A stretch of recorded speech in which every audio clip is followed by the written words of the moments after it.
Der erste Finalist ist die Mannschaft aus Russland.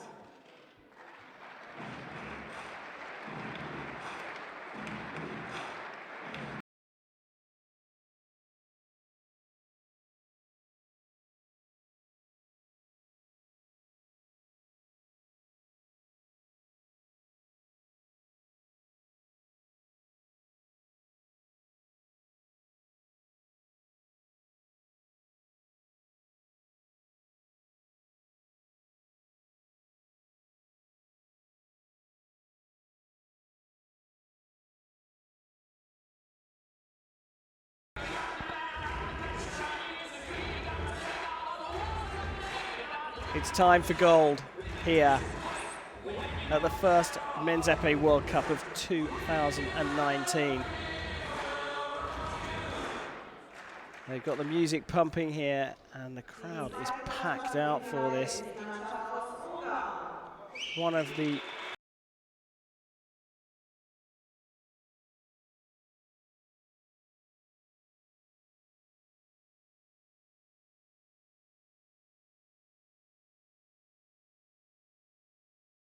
calendar.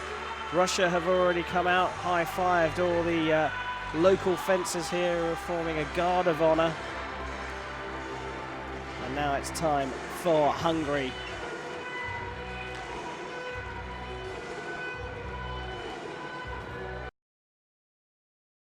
In this gold medal match-off, and it certainly will be an interesting one. Hungary ranked number 6 in the world up against the favourites now, Russia.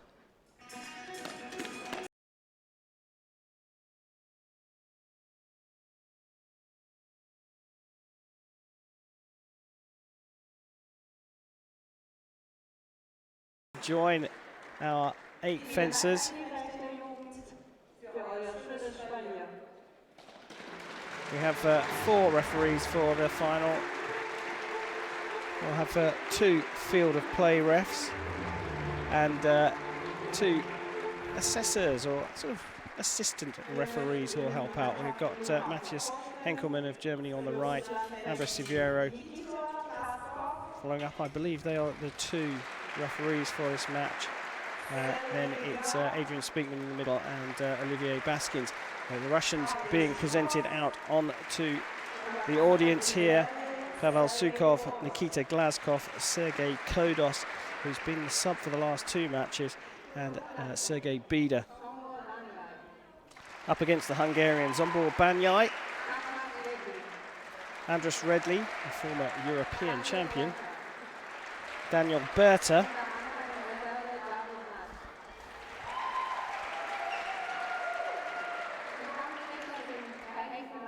and it's David Noj who is the 4th man, the reserve so far. So Matthias Henkelmann was presented, that was Olivier Baskins, Adrian Speakman and Siviero as well, making up the 4. It looks like Matthias Henkelmann will lead the line for the referees here. The team huddles. I'm Karen Bashir. It's my great pleasure to bring you this final here from Heidenheim, and I'm joined by my expert analyst for the match, Patrick Jorgensen. Patrick, first off, brilliant competition, amazing. My first time in Heidenheim, incredible place, great feeling. Yeah, it's amazing. It's well, as we said yesterday, it's the Wimbledon of not of tennis, of fencing. Yeah, and certainly the individuals, the one that every men's épéiste wants to win, but the team event is equally important, especially as we start to cast our eyes on qualification for Tokyo in starting in just a few months' time. Yeah, and the interesting thing is that we've seen a lot of different fencers on the respective teams, especially Korea, which has been I would say suffering from some fencers who are not present, like 2 times Park and Ayung, and well, I think that's the reason why they're not in the final. Yeah, an interesting day for Poland as a result. They came through the sort of, not be too disparaging, but I think it's fair to say a B team from Korea. Only Kyeon Young-jun was a sort of star player in that team with the youngsters coming through. But we've got a very interesting first matchup with Pavel Sukov against Daniel Berta, the Russians on your left. Sukov has been a superstar today. Yeah, he's always a superstar. Yeah, he's been the heavy lifter for the Russians in terms of the point scoring. So Daniel Berta has got his work cut out for him in this first leg. Matthias Henkelmann is indeed our referee for the first leg. He'll share the refereeing duties with Amber Siviero.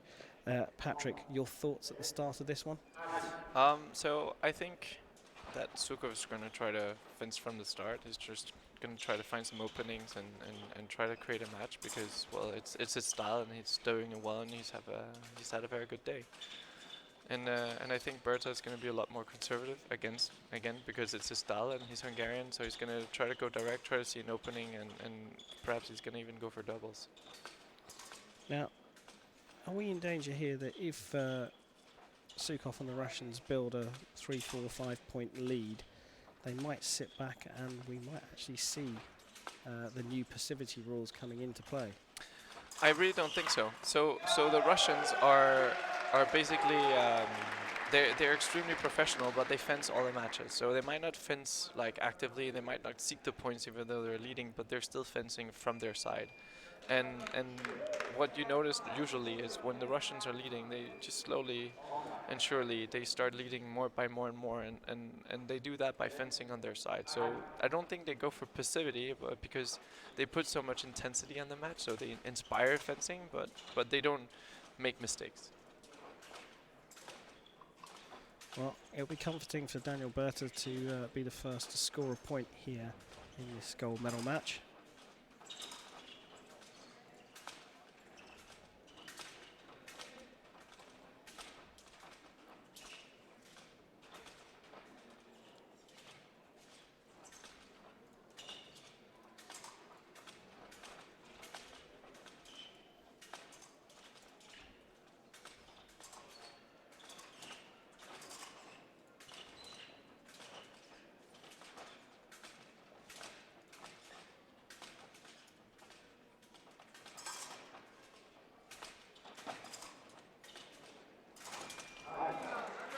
So Patrick, to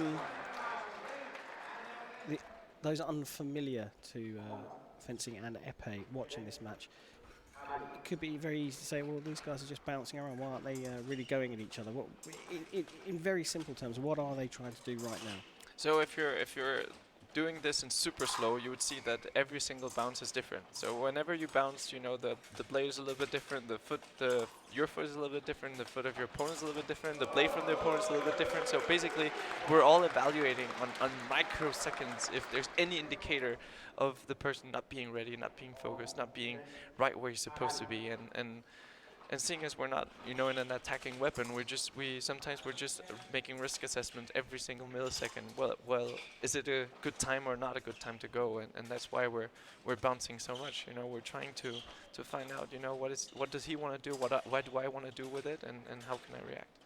And you mix into that the fact that well, we just saw they're trying to lay little traps as well. Yeah, little fakes, and Beda there showing Berta in the last Sukov. hit. Sukov showing Berta that here's a chance for you to attack, and he was able to get him to launch an attack and land a parry riposte, and then follow that up with an attack. Yeah. So it's not so surprising right now that, well, okay, not anymore, but that Russians were leading, or that Sukov was leading, because what he did from the start was he was trying to create a match. He was trying to fence it. He was trying to create an opportunity. So yeah, to start with, he missed it, but he didn't even think he missed it. So then he got a little bit behind, then he saw the double, and then he started understanding the tempo and well, the rhythm of Berta, and that's why he could get 2 points. And now again, that's why he can get the 3rd point, because he's putting pressure on Berta. Berta doesn't really want to go forward, he doesn't really want to go back, he wants to fence from defense, but he's not putting enough counter pressure on Sukov. And that's why Sukov is getting, you know, the right to engage first and get points. Well, in the end, he comes away with the win in the first match, and perhaps not as impressive as the last couple of rounds, but the Russians do take the lead after the first leg. And the creation there from the Russian is basically what you're talking about. That's taking them into this early lead. Yeah, so he from the get-go, he was trying to fence the match. He was accepting, well, okay, I can make mistakes, and he could do, but he put a direct pressure from the start. And eventually, well, you know, when things were getting a little bit hot for Berta, he didn't really have much choice than to do the same. And Sukov could also do the same, but he had the initiative speaking for him, and that's why he ended up winning. Well, our second match is lining up. It's Nikita Glazkov against Andras Redley. Seems to be a little bit of a technical issue here. Now, Andras Redley is the sort of the most experienced player in the team, the captain, if you like, of the Hungarian team. But he's not going to go crazy and try and close this gap down right from the start, is he? No, so I think he's gonna try to fence, and I think the optimal scenario for Redley, or optimal realistic, because the optimal scenario is of course a 7-0. But I think a 2-0, if he manages to equalize the score and contain the points, I think he'd be very satisfied. Well, we've got some kind of technical issue at the Hungarian end. It looks like the weapon's just being tested. I'm not sure that's going to be in shots, just in the shadows on the right-hand side there. But an armor has come onto the piece to... are they looking for the resistance inside the weapon, or...? Well, so usually when we have an issue, we try to find out what the root cause of the issue is. So we try, whether it's the blade, whether it's the weapon. When the weapon is not working, it can be several things. It can be that your cable's not working. It can be that the small spring on not Italian weapons, the small spring is getting too short. So at certain angles it's sliding, and other angles it's not. So, and at some point we have to figure out what's the issue, because if we don't find the issue and we change the wrong thing, then it wouldn't have helped. Well, it looks like they've gone for the brute force solution, get rid of that weapon and try the bring a next. new one onto the piece. Tell me something. When I fenced, I definitely I might have had 5 or 6 weapons in my bag, but I definitely had a favourite one and then perhaps a second favourite one. Is it still like that, or are the development of the weapons now mean that you can switch from one to the other without noticing any real difference? Well, it depends. It depends on how good you are making your own weapons, or how good your armor is good at making your weapons. And on my end, when I have a bad day, I spend 2 hours making one weapon, trying to make it feel perfect. And then I spend 5 hours trying to make the others feel the same way. And it's very, very difficult, because it comes down to metal, and all the metals are not the same. So I think it's very normal to have a favorite, and then it's very normal to have a second favorite. And then when the favorite breaks, the second favorite becomes the new favorite, and then you forget about the old favorite. So it's actually not that big of an issue, but there's usually 2 that are better than the others, and the rest are just not as well. Backups. Yeah, backups. Backups that you don't want to have to use. No.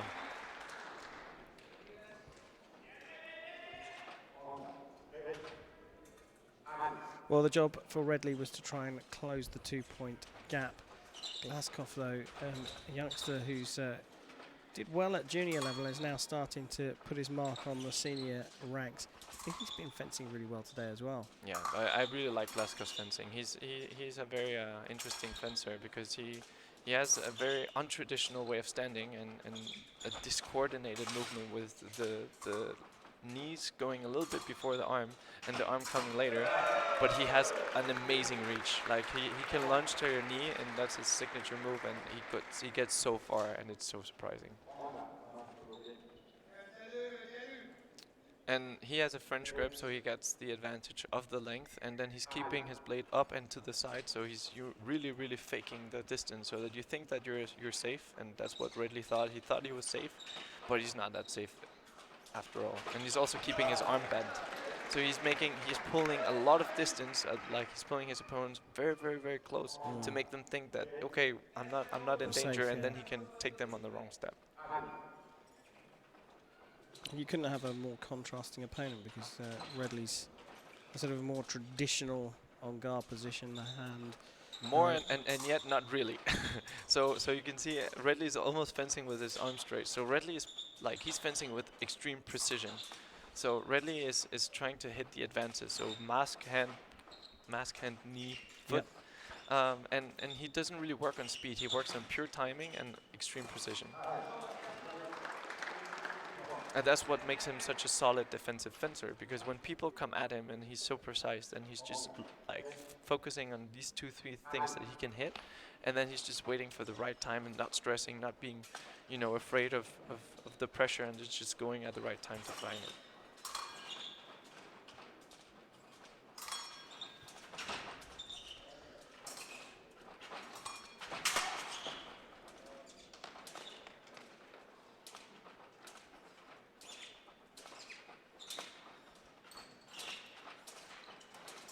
Oh, a bit of a tell there from Redley, slapping his back leg. A frustration, or Yeah. So trying to get his concentration? So this is gonna be a little bit fun. So I don't know why, but when Hungarians reach a certain age, they get very, you know, they get a lot of temper, and we noticed that on the team, the Hungarian team that did the Olympics in 2016, is they could get really angry at some point. Whether it worked for their favor or not, I don't know, but. You know, Redley is the last guy from that team, and you know, you can still see that, yo, he's a real Hungarian, because he can get really upset. But he does that with a real gentleman move, because he's always nice, always polite, and always nice to his opponents, and that's, I think, is very admirable. Well, a tricky one there for the former European champion, going down 5-2. So that's not what the Hungarians would have wanted. The Russians, though, of course, are looking very strong. We expected them to come out and be the favourites here, but they're already starting to pull away. And if the Hungarians don't do something soon, it could be all over very early. Sergei Bida coming on for the Russians up against Zsombor Banyai, another of the younger generation from a couple of years ago, doing very well on the junior ranks, now starting to settle into the senior team. Yes, and he's their most offensive fencer. He has the most. Well, he has the highest intensity when he's fencing. He's bouncing, not like the others, and he's working the distance a lot more and trying to create things rather than just punish things. Than as Berta and Redley are doing. So I think he would be, you know, their chance for a ticket back, or the obvious chance for a ticket back. Whereas the others, well, there would be a question of whether they matched the exact moment at the exact time. So Zsombor Banyai, the creator, he's pushed Bida to the back line. And he actually did the right thing. The only thing, well, he actually made a step, disengaged right, lunged right, but he hesitated a little bit, so he started to tense in his shoulder, and then his arm started falling, and his tip started going up, and that's where he missed. But he did all the right time, all the right preparation, all the right move, and the very unfortunate thing is, you know, sometimes you don't even get rewarded. And then you lose patience, and then you don't use the time, and then you go straight. Rush a little bit there. Yeah. And Bida very, very strong in defence. I mean, he's a solid physical presence on the piece, Sergei Bida, and just wrapped up Banyai's blade.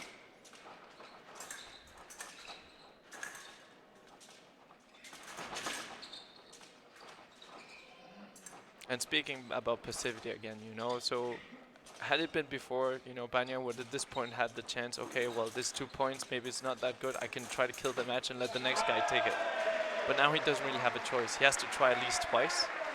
So, yeah, he's forced to go, and he's forced to go a little bit quicker than he otherwise would have been.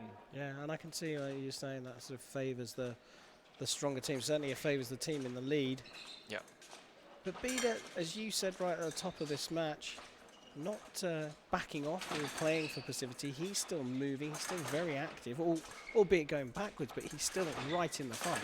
Yeah, and they all were, and even the match before with Glasgow, he was still fencing. I mean, he went back, but the things that gave him the touches were a flash and a lunge. So I mean, we will not see the passivity, the Swiss passivity as we used to see, but we will see, you know, the Russian style, which is, you know, okay, well, I'm leading him, but I'm still gonna fence. And I'm going to fence from my end because you have to come get me. Yep, and that promises to make for a good gold medal match here.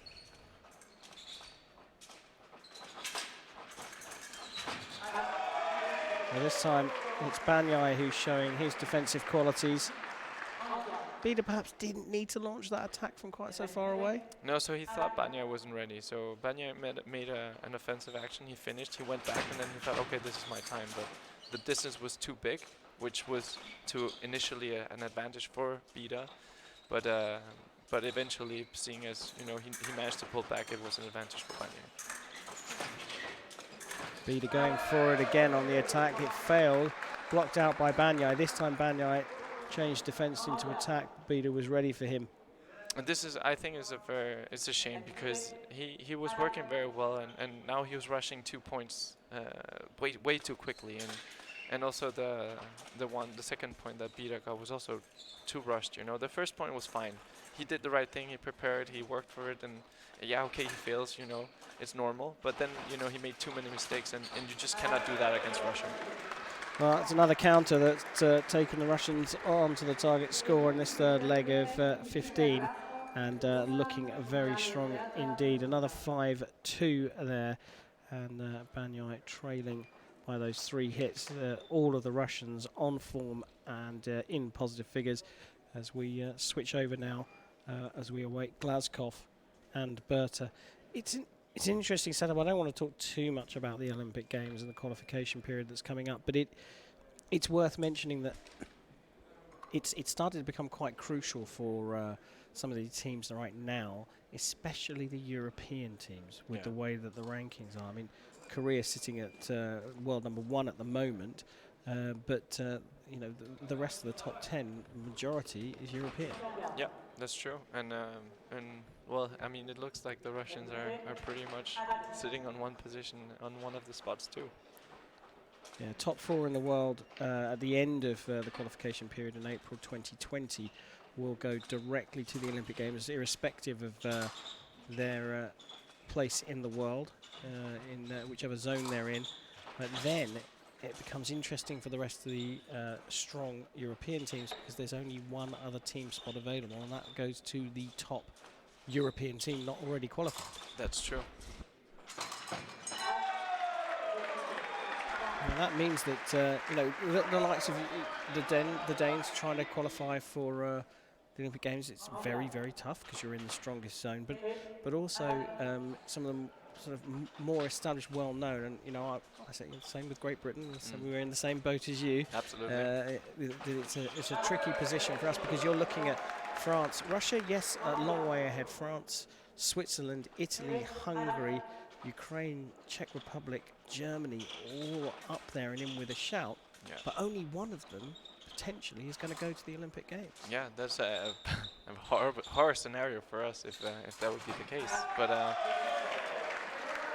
yeah, we hope that all the Europeans step it up at the Olympic year, so we take the 4 spots that are deserved, if I may. No, at least we hope that many of the spots are going to be taken by the Europeans, and then that's going to get a little bit of openings for the others.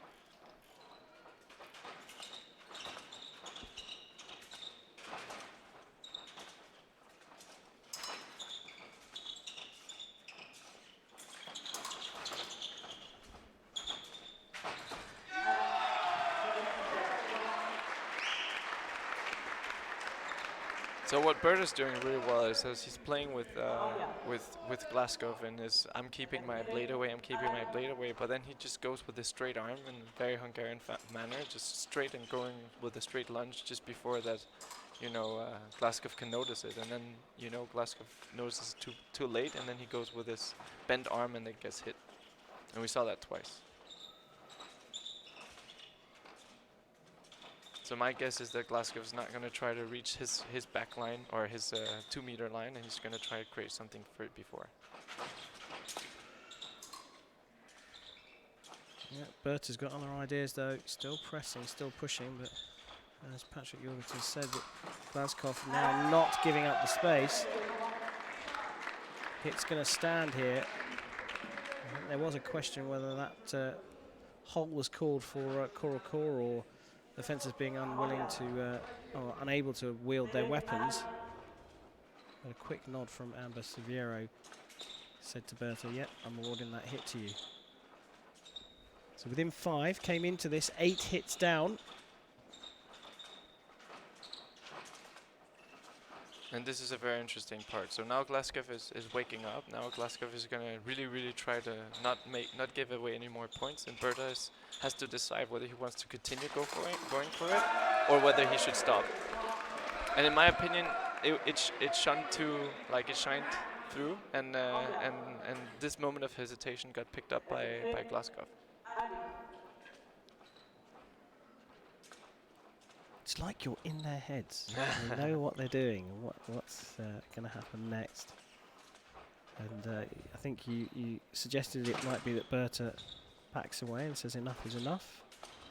Still 30 odd seconds left on the clock here. Yeah. So if I was Berta, or if I was in his team, I would say to stop now, because he's not really thinking about it. He's considering it, and that stuff can happen. So he was. Well, to start with, he was a man on a mission. You know, he had nothing to lose. He went there. Okay, we're down by 8. Let's go. Let's try to see what's happening. And then he created 2-3 moments, got the touches, and then he's like, okay, I'm on a roll. Should I continue? And with the moment this hits, then you need to take a breather and then make a decision. Yeah. Do I go or don't I go? Because if you don't decide, then you're going to get punished. Well, they've given the universal signal that they're going to let these seconds run away here, and what was looking like a really good stint for Daniel Berta has actually meant he's only claimed 1 hit back from the deficit. They still trail, but now we are off the target score. Berta scoring 4 there to Glasgow's 3, so the first time the Hungarians have been in positive indicators. Well, that's good, and now we're going to see what's going to happen, because now we have 2 high-intensity fencers meeting each other, and I don't think Sukov is going to let Banya close himself down. I think Sukov is going to put pressure. If it's going to succeed, he's going to continue, and if it's going to be too much, then he's going to fall back. Like you say, this is a telling fight here, the 5th leg of the gold medal match here in Heidenheim. Sukov has been fencing well all day, but Banyai is the Hungarian creator. The artist.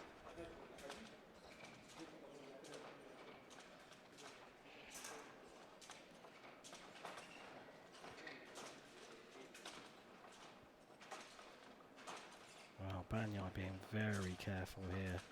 He should be. He should be. At any moment he can come rushing at him. We saw that in the first match against Berta. But doing well, Banyai, to ease himself into that distance. Slowly but surely closing the gap. And remember, 3 minutes is a very long time. If with many doubles and hits, you know, it can last all of like 10 minutes, like in real time. So you have a lot of time to work with, and even though there's a passivity, they can still afford the yellow card because it's just a yellow card. So they have like all the time in the world to prepare the touches. And I think Banya is fencing now the way he should have fenced the match before. Sukov didn't want to hang around, right on the deadline for the referee to call for passivity. Sukov launches a fake attack to start with and then finishes off with the real one.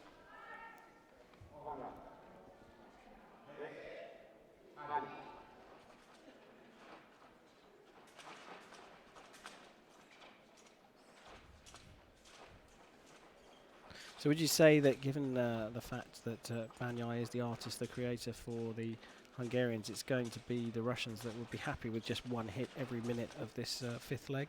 No, I don't think they would, but I don't think they're allowed to push. So Banya really wants something to work with, and the Russians are not going to give it. So don't get me wrong, if Banya went back, then the Russians would give him something to work with, but you know, Banya wants to play, Banya wants to fence, and the Russians are also want to fence, but they want to fence on their terms. Yep. So right now they're trying actually to find out on whose terms are they going to fence. And actually in the first touch it was like kind of 50-50, because you know Sukov gave him the flash he wanted, and that you could see on the second point now that he gave the flash again, but now he was ready. He just didn't make the point. So the plan of Banya is actually working.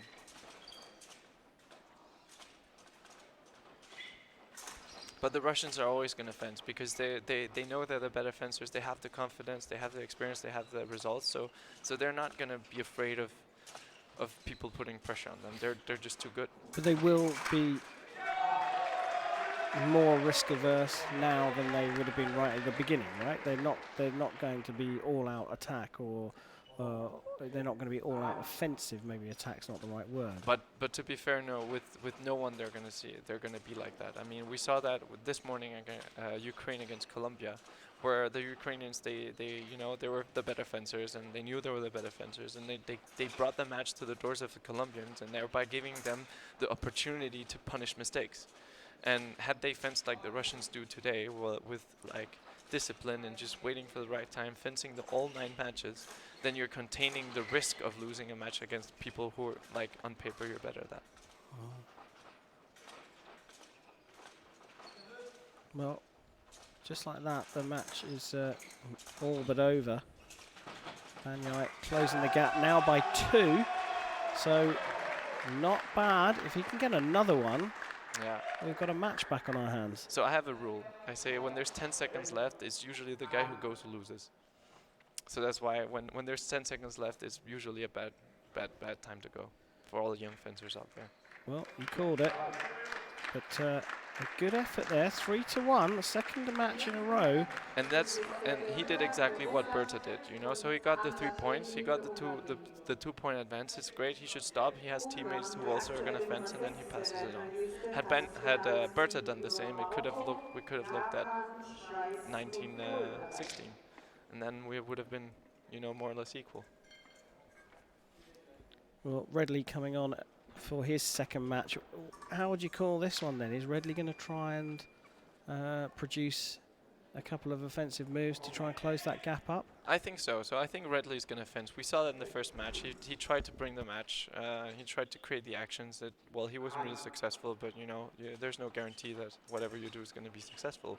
But he should still try, especially because I think Bida's more kind of his kind of fencer than Glasgow, because Glasgow is a little more unorthodox. So I think actually this could be an interesting bout for Redley.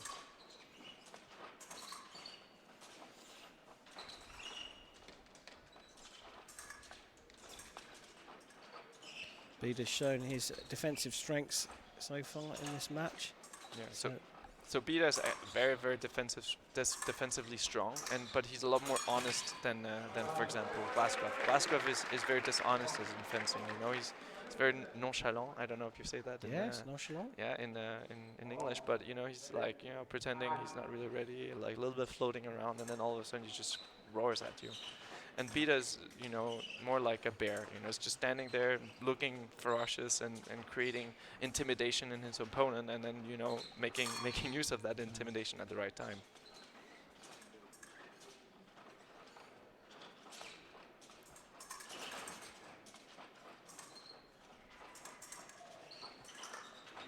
To be clear to everybody, Patrick Jorgensen says that Nikita Glazkov is dishonest. What he means is he likes to lay traps and tricks. He's not cheating. No.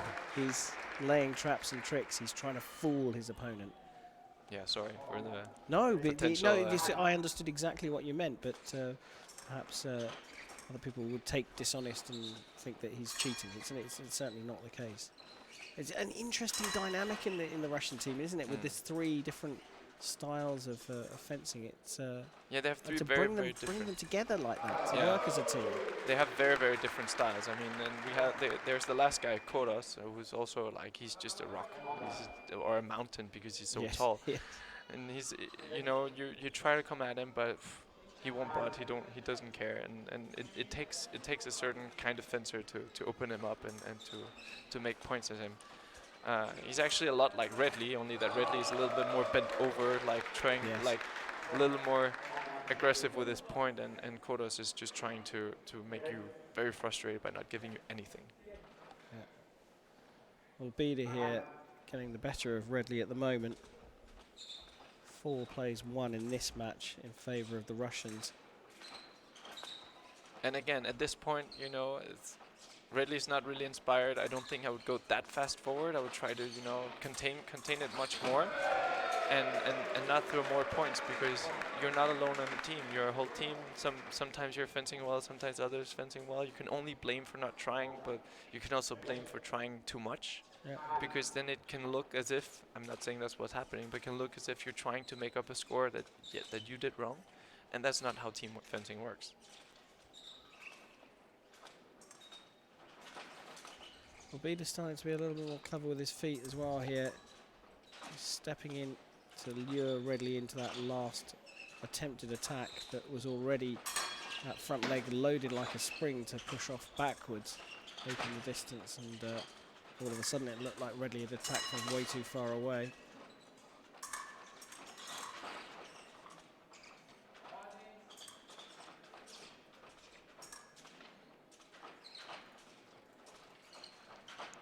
So I think this is going to be the last time Redley tries now, and if he gets it, it's going to be great for the match, and otherwise he's not going to try again.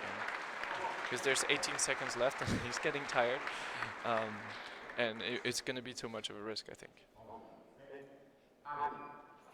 Well, Beda there going for an offensive move of his own, perhaps not the best judged decision, but gave Redley the opportunity to show that he has got a strong defence himself. And again, another attack from Beda. And okay, I know it's I'm trying to make a point. As you could see there, you know, Redley went for it, but he didn't really go for it. The guy who went for it was Beda, and he got punished, and there was less than 10 seconds left. So usually, the good ideas happen when you're so close to the end, and usually just don't. Well, Beda's actually stopped the rot. 2 fights previously, it's the Hungarians that came away with more points, but Beda has come away with a +2 indicator from that fight. Redley, well, he's just not doing it for the team at the moment. And well, we talked about him before. We haven't seen him so far today, and that's the Russian substitute has come on, Sergei Kodos, up against Zumbul Banyai. Tactical? Yep. Yep. I think it's instead of Glasgow, right?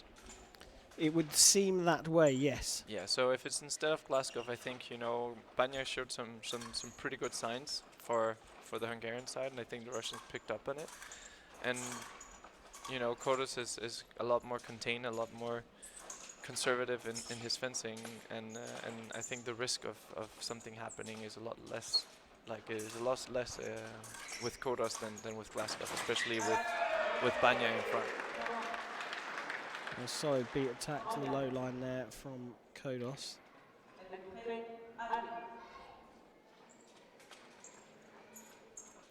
And we're closing in on the last, you know, act of this fencing match. So at this point, you know, they have to kind of decide who has to go for it and how much.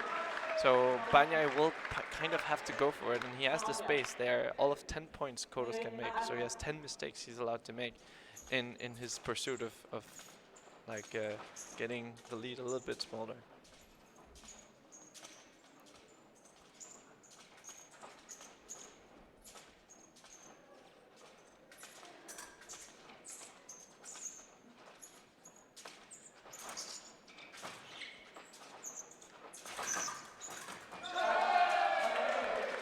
Well, he's having to work very, very hard just to create an opportunity, Banyai, and Kodos has, you know, bought enough space behind him to step away from the attack from the shorter man.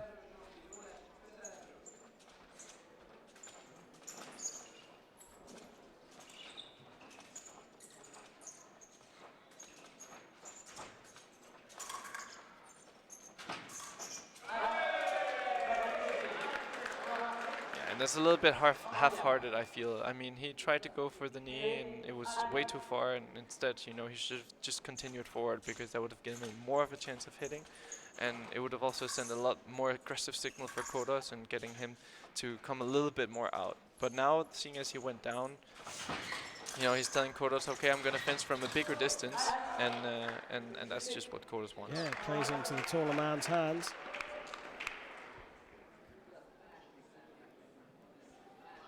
As you suggested, Patrick, it's a solid performance from Kodos, professional.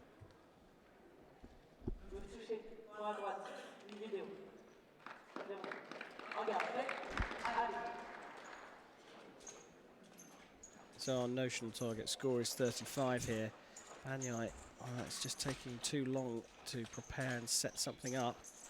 And so far, well, certainly the last 3 hits, what he has set up has started from too far away.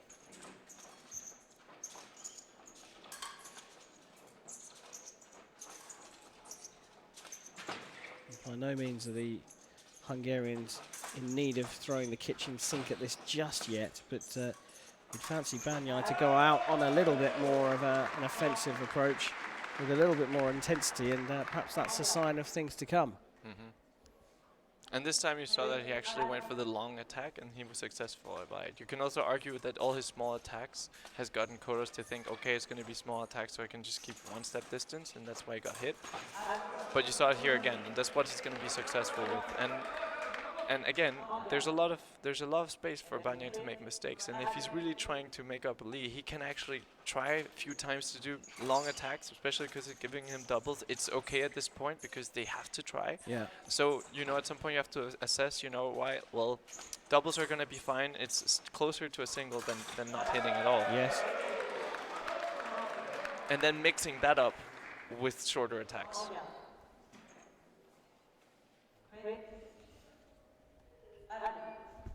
Well, Banyai came into this 7 hits down. He's worked very hard, and now he has to make a decision again. yeah, the results are not that great. He's given away an extra hit here inside the final 10 seconds. Banyai backs away. Kodos says, okay, enough's enough. I did my job for the team. I outscored you.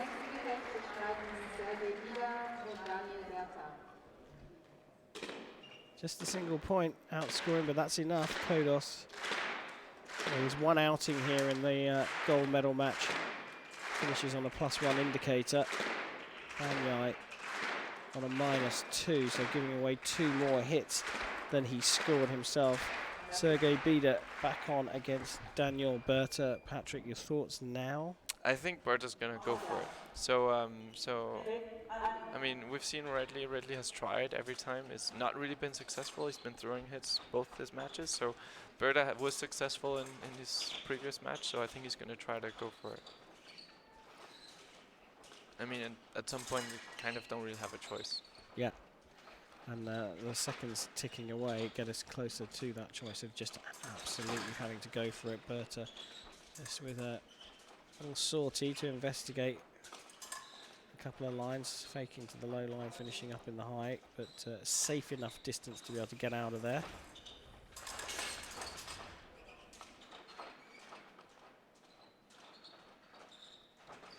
Yeah, and this is brilliant attack. And that's what I said before with Banyai. You have to go long at this point. You really have to go long. You have the right to make a mistake. You have the right to take the double. But you have to go long also as a signal to the opponent that he cannot just sit on his back and just take the doubles or take the singles from a long distance. You have to stress the opponent. You have to make him feel unsafe for him to give you something. If you don't pressure him, he's not going to come at you.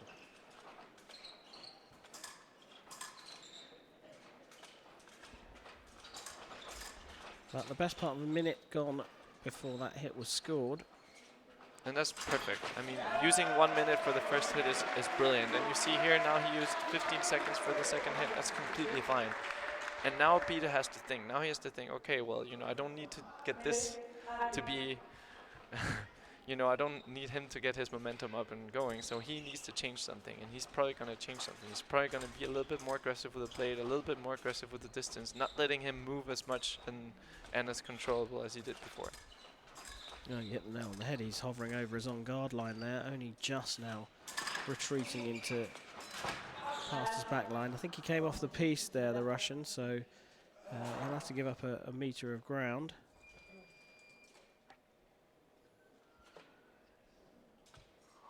And this is going to be a key moment. So if Berta actually managed to make the right tactical decision, and I don't know what that is because it's going to depend on what's going to happen. But if he manages to be sure of what he wants to do, he can actually make it very open the match at big time. Yeah, so you'd want to have another 3 unanswered hits here, or to close the gap by 3 points at least. There's one of them. And as you can see now Peter's thinking. Now he's going to like kill the tempo. He's gonna blame the weapon. He's gonna change the weapon, drag out the momentum of Berta. Look back, get some advice from his team, and probably, hopefully for him, get a whole new match when he comes back. Interesting though, when you look at who's going to be coming on for the anchor legs. Sukov, the heavy lifter in terms of the point scorer for the Russians, up against Redley, he's not a front foot fencer by any stretch of the imagination. How many hits could he have a realistic chance from coming from behind? Well, as I said 5 points before, but I think if we're down by 3, I think it could happen. I mean, if we're down by 3, Redley picks it up, Sukov picks it down. Yeah. Then anything can happen. At 5, well, you know, it's still very possible, but it's not super realistic from what we've seen from both Sukov and Redley. Yeah, fancy Daniel Berta has a little bit more work to do in this last minute of the penultimate leg here, the gold medal match in Heidenheim. And you can see now, you know, he killed the momentum, so now he was able to push back Berta a lot more, but Berta is insisting on going straight and going long, and Bida's not making the right decision. He's hesitant. He wants to go, but he also wants to go back. Yeah, well, Bida trying to use a bit of the lateral element of the piece. They're coming closer towards the line this side of the piece, and Berta accurately landing on the inside of the wrist.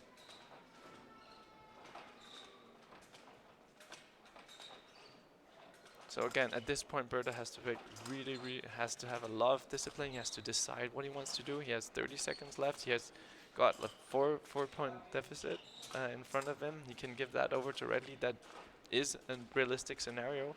Or should he try again? And I think he will try again, but he has to make the right decision because Bida's really ready. Yeah, one more for Berta, and you'd fancy the Hungarians would have at least a reasonable chance of having a go at this in the last match. But of course there's the danger of giving another hit back to the Russians, and they give it up there on the piste. No points for Sergei Bida in that leg. 4 for Daniel Berta. So really good outing there for the young Hungarian. The 4 points puts him on a +3 indicator after a match where it was looking likely that all the Hungarians were going to end up on a negative indicator. Bida, despite giving the 4 hits away, ends up on a +1 indicator, scoring one more hit than his opponent scored against him. But now it's time for the big one. The big guns in both of these teams. Pavel Sukov of Russia on your left, up against Andras Redley of Hungary on your right. Redley trailing by 4. Go on then, I'll put €1 on it. You put €1 on it. Which way are you going to call it? I'm going to call Russian. Right, well, I really want that euro. Seeing as I'm going to put €1 on it, I'm going to say that Redley's going to do this. I wish I could believe myself, but it'll be interesting. Sukov bouncing around as we expect. But you should also remember that Redley has a lot of experience. He might have more or the same experience as Sukov, and Redley was the key player who qualified them to the 2016 Olympics when we fenced Vancouver, the crazy competition where everyone was fighting for that last place. So Redley has the experience. He has, well, sorry my English, the balls to do it. Yes. And I really think it's a realistic chance, but I still think it's in the favor of Sukov.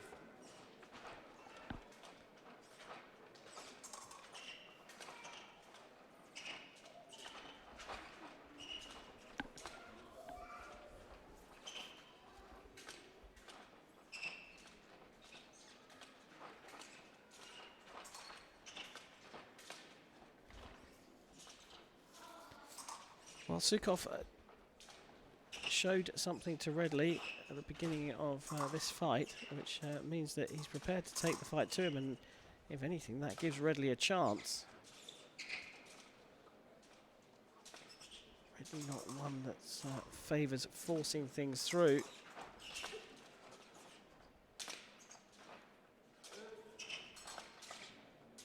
No need to rush, and that's why Redley is taking his time. He's trying to get Sukov to come out. And he did. Yeah, but it's taking time, and Sukov, well, you have to say, he's got to try and hold a little bit of his distance a little bit more, so that if Redley does launch something, he's got 1.5 meters to step back into.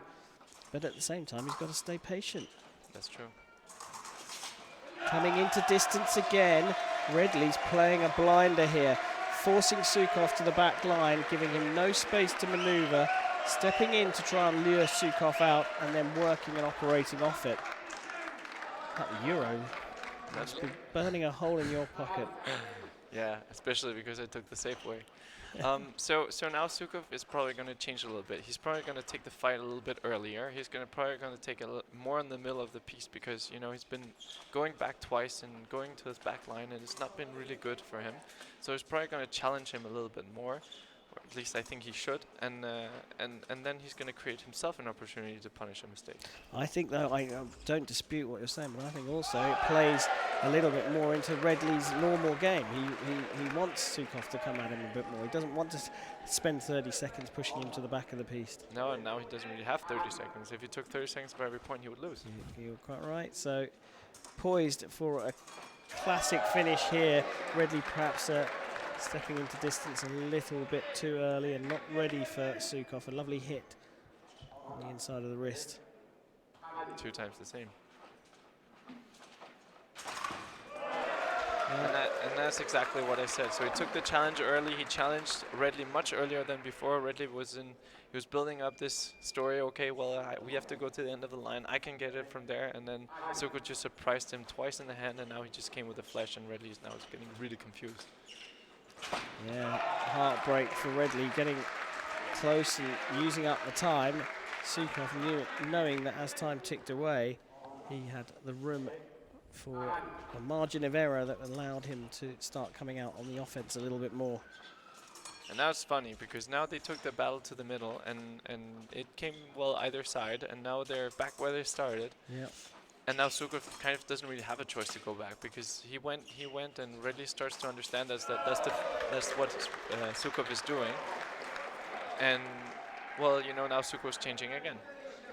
Yep, and Redley perhaps seeing that clock ticking away, having to up the intensity of what he's doing. Trails by 5, still seeming to go for it, but it really isn't part of his main game. Yeah. It's a nice hit.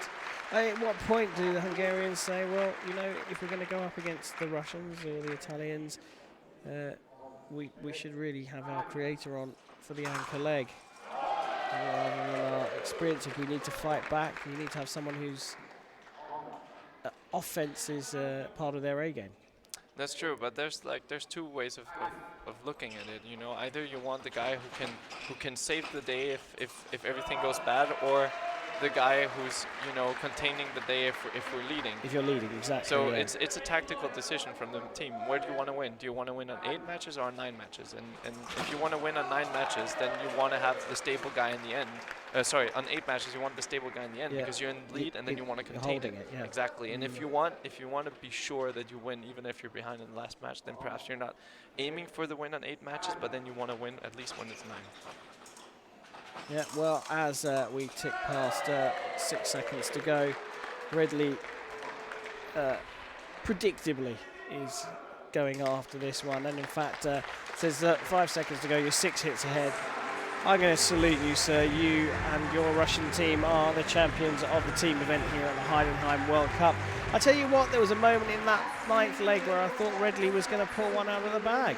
Yeah, and he had the opportunity. He was down by 2 at some point, and he could have spent a little bit more time getting that touch, but it's so easy to say that afterwards.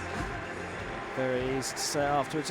Great performance from the Hungarians today, but in the end, Russia were the stronger team, and they deservedly will be standing on top of the podium a little bit later on here on our live stream. As the last of the fencing action from the Heidenheim Men's Epee World Cup, the first one of the 2019 season. But that's not the complete story, is it, Patrick? Because there's more fencing here in Heidenheim tomorrow. What's that all about? That's absolutely true. So there's what we call the Champions League of Fencing. It's tomorrow. It's all the club teams from all the national champions from clubs across Europe. They meet in one competition to find the best club in Europe. And will you be taking part in that? Absolutely, I'm with my club from Hellerup with well, almost the same team as today, all made by Hellerup, all born and raised, and all that nice things, and we're gonna try to do it. Last year we were third. Well, that's a good result and something for you to try and improve on this year. And I got a little surprise for you, Patrick. Oh, great! For the very first time ever, we're going to be live streaming the club championships. Fantastic. A decision made by the organisers today. They've changed my flights. I'm not going home tomorrow anymore. I'm going home on Monday just so that we can cover that tournament. Patrick Jurgensen, thank you so much again for joining me. I hope that you are unable to join me tomorrow. Yeah, I can guarantee you I'm unable, because if I'm out, I'm going home. It's been a great pleasure having you in the commentary box. Thanks very much for Thank you for inviting me. That's Patrick Jurgensen. I'm Karen Bashir. We're going to take a very small break from commentary here while we wait for that podium to be set up and for all the athletes to come back out for their medals here. Don't go too far. Medals coming up very soon.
Mannschaft um den 9. VOITH Cup 2019. Cérémonie protocolaire Coupe du Monde Team épée masculine 9e Challenge de VOITH 2019.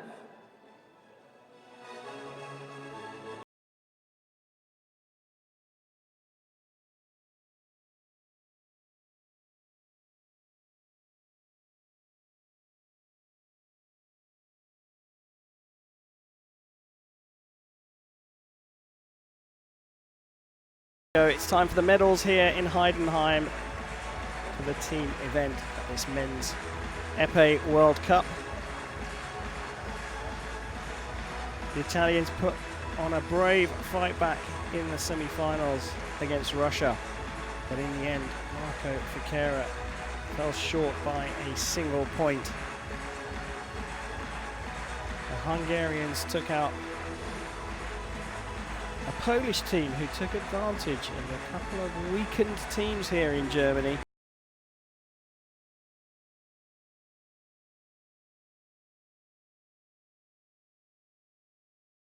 It's Poland to face Russia in the final, but it was a commanding professional performance from Russia in the end.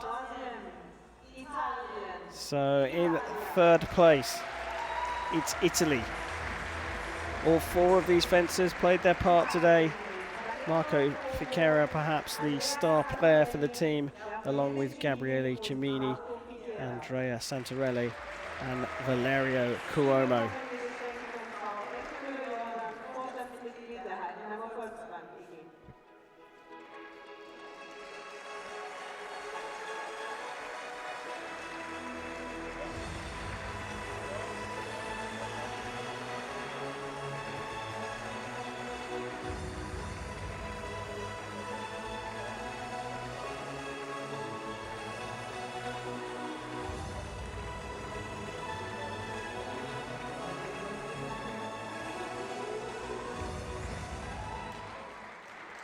So our bronze medalists, Italy, and their photo call.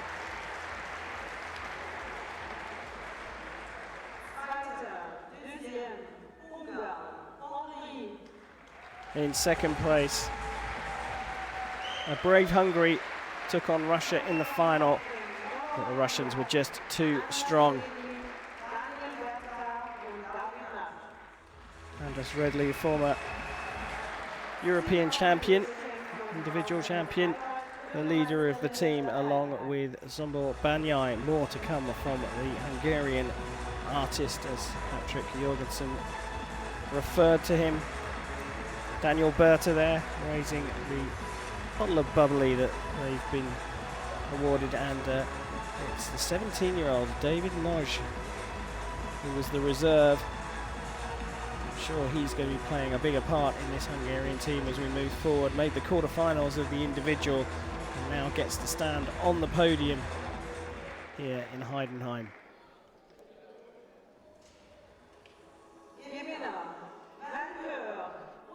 But the favourites at the beginning of the day after Korea came with a slightly weakened team were Russia, and a professional performance was what was required, and it's exactly what they delivered. Sergei Bida, Sergei Kodos, who came on as a reserve, a super sub if you like, in the final, Nikita Glazkov, and the man that scored many of the Russian points, Pavel Sukhov. Russia are the champions of the team event here in Heidenheim.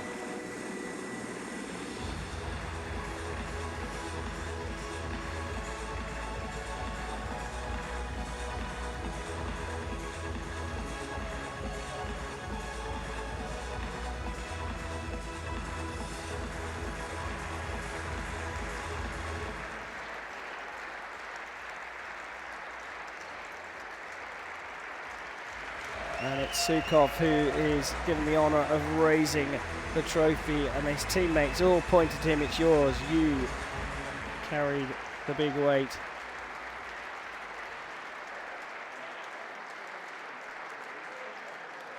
Handshakes all round from the presenter as the photographers get their opportunity to take photographs of our podium athletes. But now it's time for the Russian national anthem.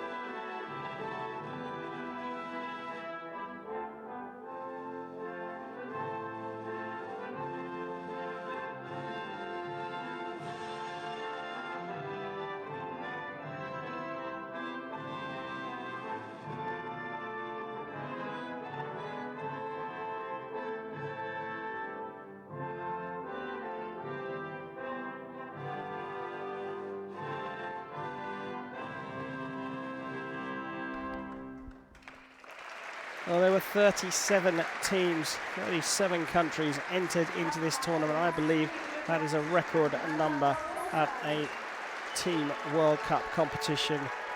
But it was Russia who came out on top. Favourites at the beginning of the day, lived up to their name tag. Hungary, a brave silver medal performance from them. And Italy take the bronze. That's it from us from the World Cup of Heidenheim 2019. But the great news is we'll be back tomorrow for, well, the Champions League of club fencing, as we take on the European Club Championships here in Heidenheim. We haven't got the final schedule for the start of the day, but keep an eye on social media. Subscribe to the Fencing Vision YouTube channel to get an alert from when our live stream will start tomorrow. I'm Karen Bashir. Thank you so much for joining myself and Patrick Jorgensen. We'll be back tomorrow. Have a pleasant evening.